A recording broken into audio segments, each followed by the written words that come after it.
మగతనం అంటే నా తండ్రి పంచిన రక్తాన్ని నమ్ముకోవడం. మగతనం అంటే నా తాత నాపై పెట్టుకున్న ఆశలకి ప్రాణం పోయడం.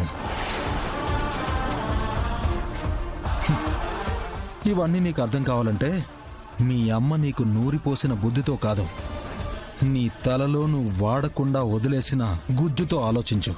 అప్పుడు అర్థమవుతుంది. మీ అమ్మ చూపుడు వెళ్తూ చూపించిన యాంగిల్లో కాదే, నీ కళ్ళతో చూడు. కరెక్ట్ ఏంటనేది అప్పుడు కనిపిస్తుంది. గుర్తు పెట్టుకో, ఆస్తి ఆస్తి ఆస్తి అన్నావు చూడు. ఈ ఆస్తి నా వెంట్రుక కింద లెక్క. ఈ ఐశ్వర్యం నా కాలి చిటికెన వేలుతో సమానం.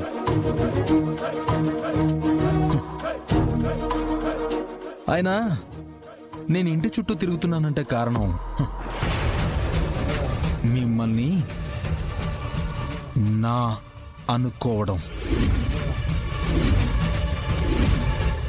మా నాన్న తిరిగిన ఈ ఇంటిని మేము గుడిలా భావించడం.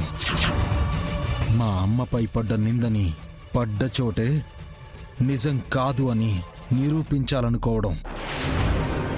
లేదంటే మీరు మా అమ్మకి చెల్లికి చేసిన అవమానాలకి నా వల్ల ఎప్పుడో తగిన శాస్తి అనుభవించేవాళ్ళు. అయినా కూడా మా అమ్మని హాస్పిటల్లో పడేలా చేసినా కూడా నువ్విప్పుడు నన్ను, నా చెల్లిని, నా తల్లిని ఇన్ని అన్నా కూడా నేను నీపై చెయ్యెత్తకపోవడానికి కారణం మా అమ్మ నాకు నేర్పించిన సంస్కారం, మా అమ్మ మంచితనం. ఆ మంచితనమే నా చేతుల్ని ఇలా కట్టేసిందే. లేదంటే మీరు ఏదైతే ఉందని అహంకారంతో విర్రవీగిపోతున్నారో అది ఎప్పుడో తగలబెట్టేసి ఉండేవాణ్ణి.